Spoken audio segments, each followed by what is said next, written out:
Welcome to the Community Forum. My name is John Gogliettino, and I'm your host.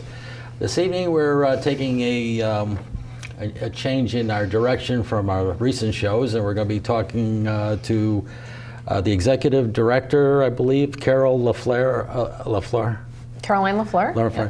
of Danbury's Promise for Children's Partnership, and an old friend of the show, and an old friend of mine, not that old, known each other for a number of years, Enriquez, past mayor of Danbury, and he's also the board development for this organization.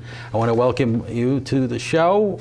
Could you start off by telling the new people in the area that, you've been around for a while, but tell you a little bit about yourself and how you got to your current position, maybe a little bit of your education background and Sure. and what have you. Sure. Thanks for having me tonight, John. Okay. I'm Caroline LaFleur. I am right now the director of Danbury's Promise for Children Partnership. I worked for a number of years for Danbury Children First as the communications coordinator of that organization and became involved and interested in early childhood and education issues and parent involvement in education issues while I was working for Danbury Children First.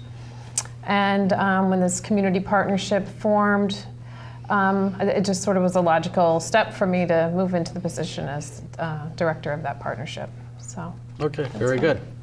And Gene, for the new people in the area, everybody else knows you, but.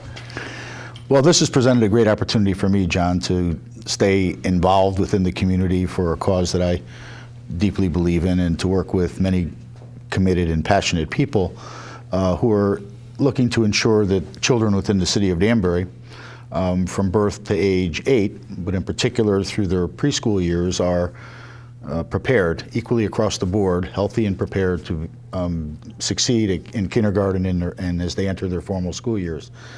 So my role is to work on fund development and to raise the necessary money to have the resources, if you will, to be able to support all of the strategic initiatives that the partnership has put in place.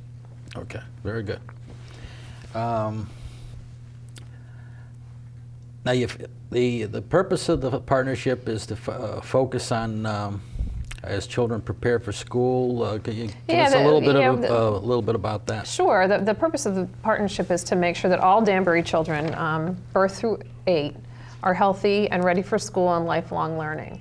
But the big focus is making sure that kids get ready for kindergarten, so that when children enter the kindergarten door, they are ready and prepared to learn, because that really sets them up for future success.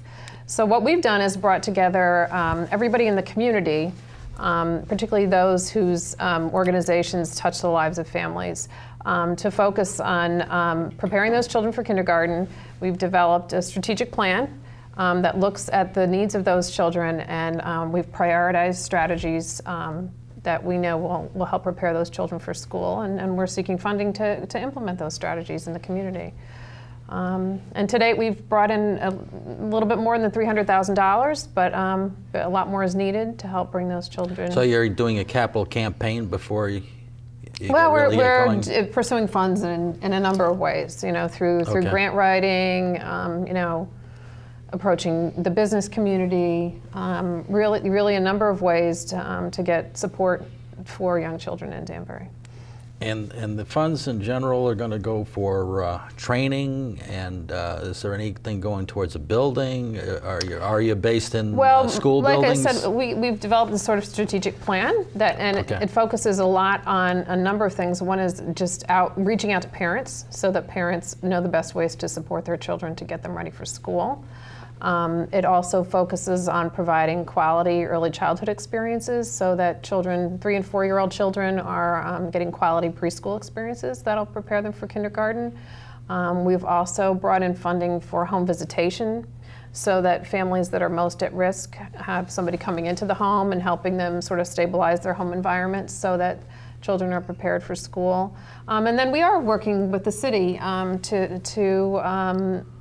the city has opened an office of early childhood that we are operating, and we're looking to, there's a building at the end of Main Street, 14 Main Street, that we are going to try to renovate So we'll have sort of So you got a headquarters. So we'll have a headquarters and Right. kind of hopefully a place that parents can go, like a central place that parents can go to kind of get information about what they need to help raise their children in Danbury. So Okay. we're excited about that. Yeah, the city's engaged in this, John. You know, the city is a partner, it's a financial partner. And at the October City Council meeting, they committed to establishing the Office of Early Childhood, as Caroline mentioned, as well as allocating some funds and designating the Promise for Children Partnership to operate the Office of Early Childhood on the city's behalf, to be the face of that office. And with that, they committed the property on the south end of Main Street, formerly occupied the Women, Infants, and Children's Program, the historic McLean House, which was built in 1750, and we're seeking state grant funding to be able to renovate the interior of that, which would provide the space for the administrative offices and to create a parent center, really for the first time in the city, where resources would be available for parents, the directory of all of the services that are available to families within the city of Danbury would be made available using technology and other means. So this is an exciting endeavor and an opportunity, as Caroline said, to have a formal place, a headquarters, if you will, for the continued existence and sustenance of the Promise for Children Partnership. Right. Now, you say this is pre-kindergarten, so what ages are we covering again? Well, we really cover birth through 8, but our strongest focus is really on birth through 5. Oh, okay. Before they go into kindergarten. Exactly, because they've found that The earlier you start.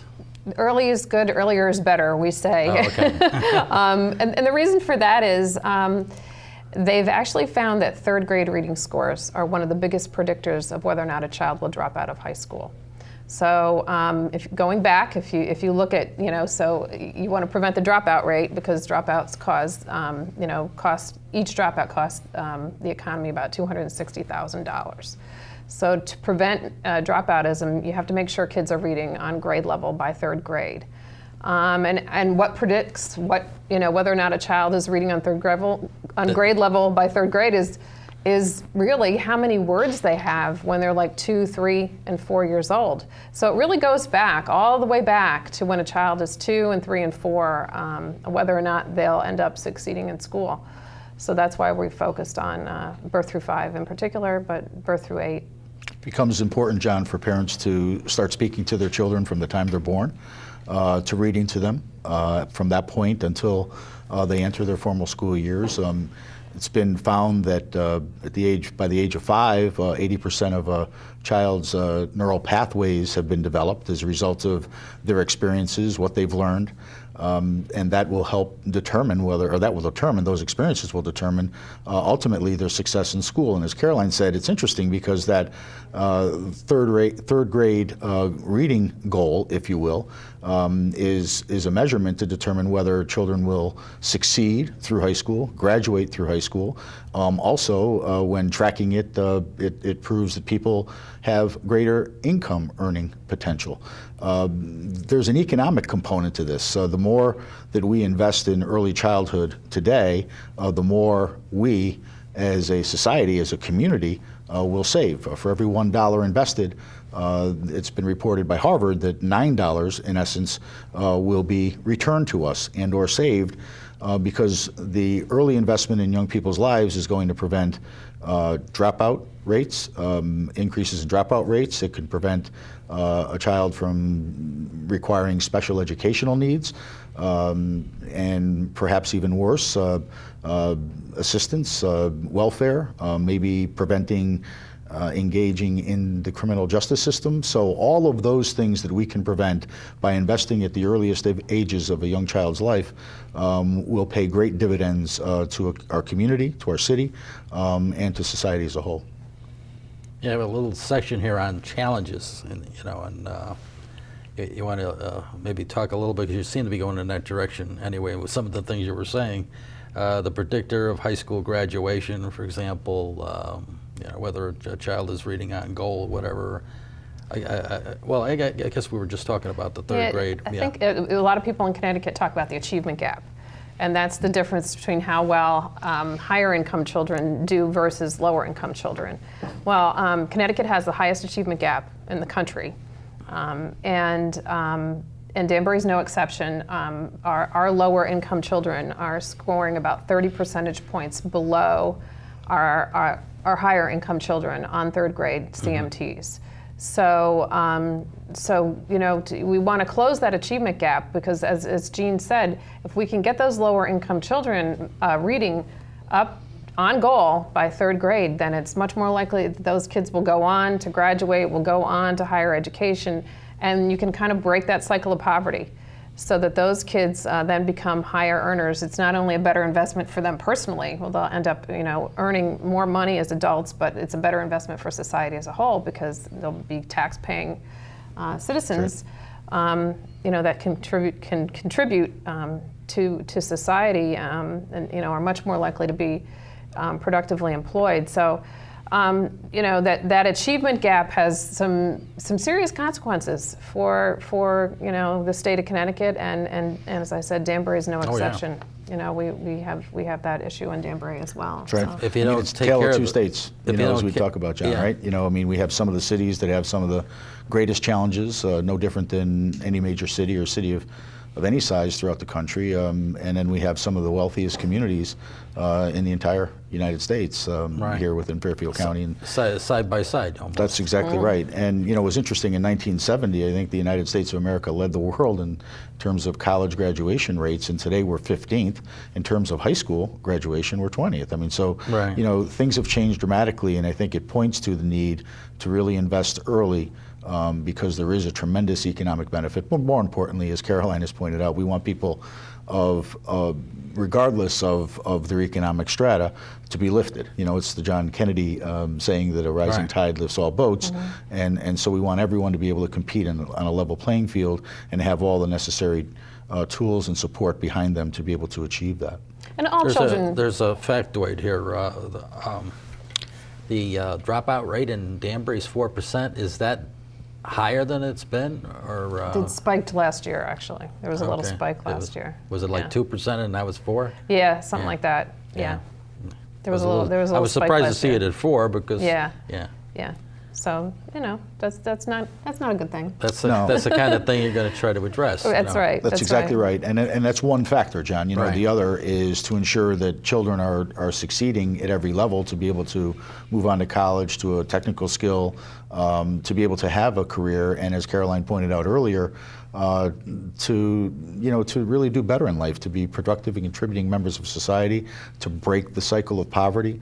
Some children of lower income means and families of lower income means maybe have a vocabulary of about 5,000 words, whereas a child of greater means, of a family of greater means, may have 20,000 words in their vocabulary by the time they enter their formal school years. So we need to bridge that gap, and as Caroline said, bridge the overall achievement gap here within the city of Danbury. We can do that. This is a very manageable city, and we have so many collaborating partners at the table working to be able to implement the strategic initiatives that they all had a hand in crafting, which will truly make a difference, I think, in young people's lives and as they grow into adulthood, and which is ultimately going to be a benefit to the city of Danbury and certainly economically to us as well.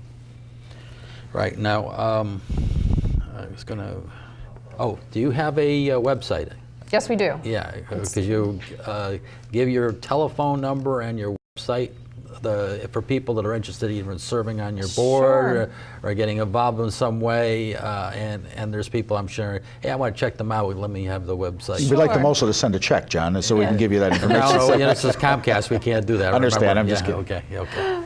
Well, right now the phone number is 203-300-1486. Okay. And the website is www.danburypromise4children.org.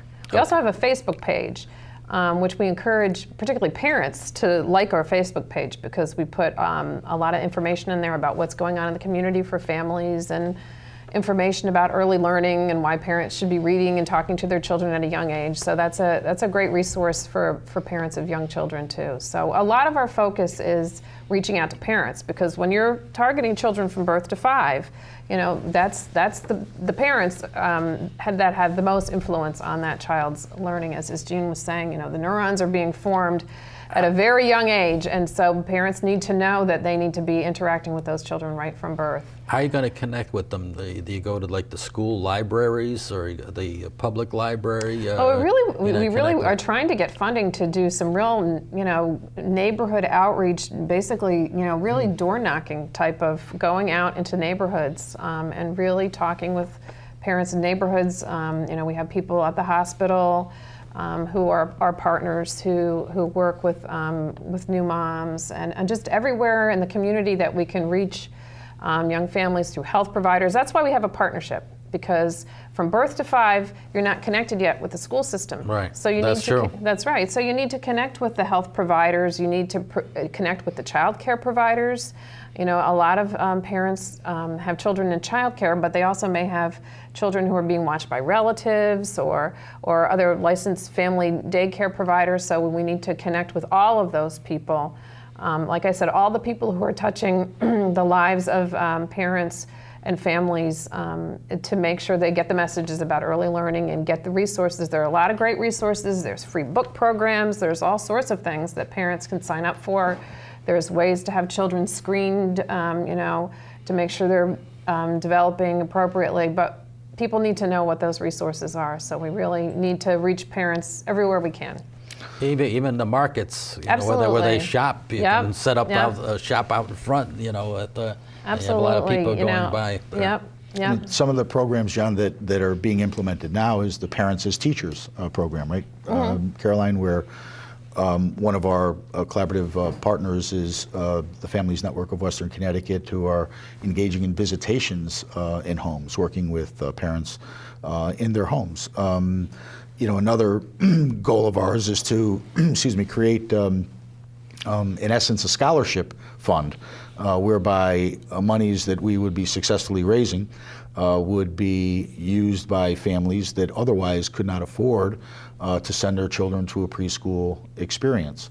And we are working to certify, in essence, preschool or child care providers of those children before they enter their formal school years, so that, again, collectively within the city, everyone's on the same page in implementing the strategic initiatives that the partnership has set forth, so that those children are healthy and ready to learn. One of the other components Are you working with employers of lower income people that may want to benefit their We'd like to do that, absolutely. That's a great way to reach parents is where they work, because most parents are, working now. I think it's something like 75% of children under the age of 5 now have both parents working. So. Right. We want to get the message out to employers that they are a good way to get these messages, to the parents. If they do this for the employee, the employees are more likely to stay with you. You're supporting this type of effort, and it pays off in the end. Then those children will eventually be employable. Right. So the next generation is prepared to fill those spaces in the future workforce. So. And it assists the families and those parents who are working, because as we know with the economic pressures of today, some are working maybe more than one job or working odd shifts, which disrupts the family engagement, if you will. So to provide those resources to support those families and ensure that their children are getting the necessary resources that they need to be successful as they enter their school years is really important. And the other component that we talk about is ensuring proper nutrition, the health. We talk about a healthy start for those children entering kindergarten, but their fitness is also important. So those are some of the elements and some of the areas that people can support where the partnership can implement the various strategies that have been outlined.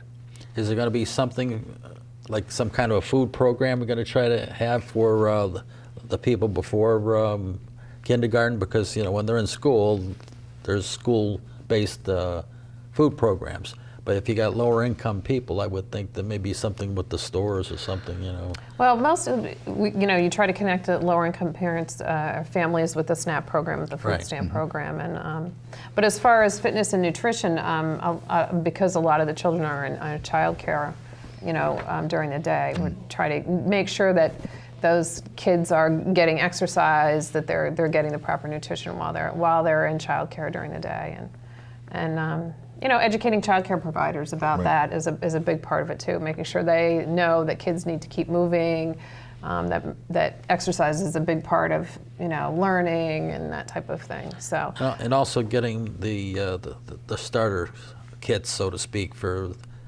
getting them up to the 5,000 words, absolutely. That's, like I said, that starts at birth. And a lot of the challenges that are faced by lower income parents are that they themselves may not have graduated from high school or may only have a little bit of college and may not be able to help their children in school. I remember when my daughter took AP Physics, I was not going to be able to help her with that topic, but my husband luckily was able to. But so if, some parents, struggle with helping their children with homework or because they themselves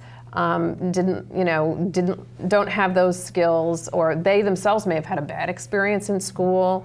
Or may have come from another country where the school system was completely different. So it's it's a lot of it is supporting the parents and giving them the resources they need to support their children. So The beauty of Danbury is its diversity, John, but the diversity of Danbury presents its challenges too, to Right. ensure that everyone has the same opportunity, and that's really what we're It's like a working to coin. achieve. That's right. So this is not just for any particular group. This is for all of Danbury's children, and we want to ensure that everybody's able to start off at the same starting line. And have you done like fairs, child actually, fairs? yeah, every year we do what we call Off to a Great Start, which is a preschool fair. So that gives the opportunity for preschools to talk about what they do in their programs, but also just provide.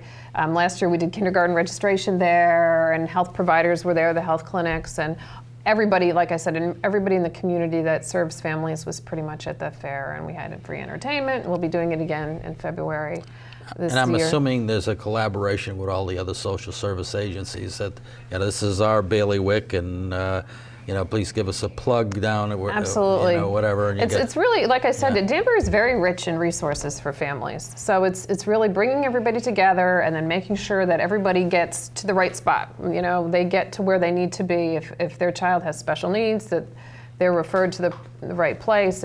It's just making sure that families have the tools they need to create loving, supportive, nurturing home environments that can really make sure that those children succeed. And once again, the telephone number and the website? It's 203-300-1486, and it's www.danburypromise4children.org.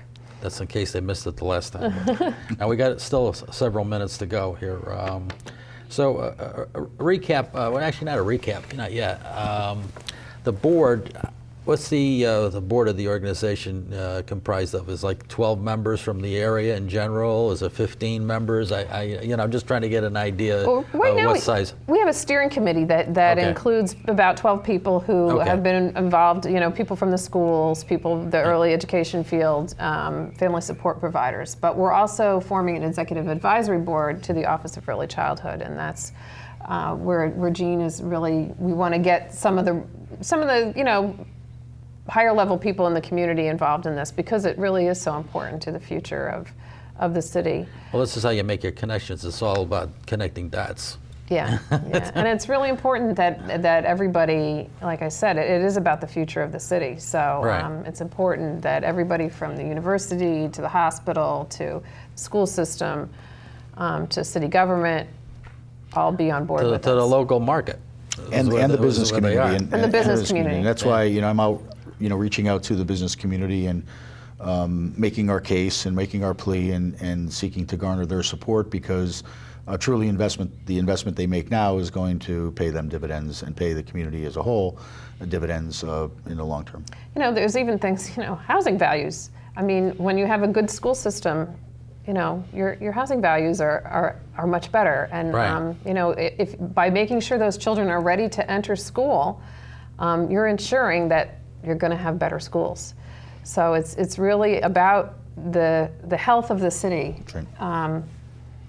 on all levels. Yeah, it definitely makes it a much better place. A better Anyway. place to live. That's right. Well, you have families that want to move to Danbury because obviously there's a a wealth of resources that are available to them, and there's a focus within the community from all of the community's key institutional partners, as well as its social service or human service providers, caregivers, if you will, that are all on the same page in terms of trying to care for children and give them the same opportunity as they enter their kindergarten and formal school years. So, you know, that's key. That's a great selling point to someone who may be looking to relocate to our community, and it's also a great reason for people to stay.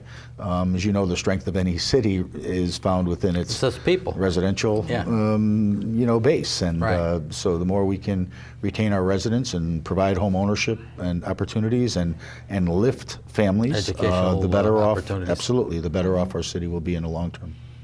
That also goes to improving library services and Absolutely. all the other things, and the And the school library's a partner library. as well. You know, Yep. Right. a lot of people say, well, you know, there's school libraries, but you know, they're a function of how often you use them.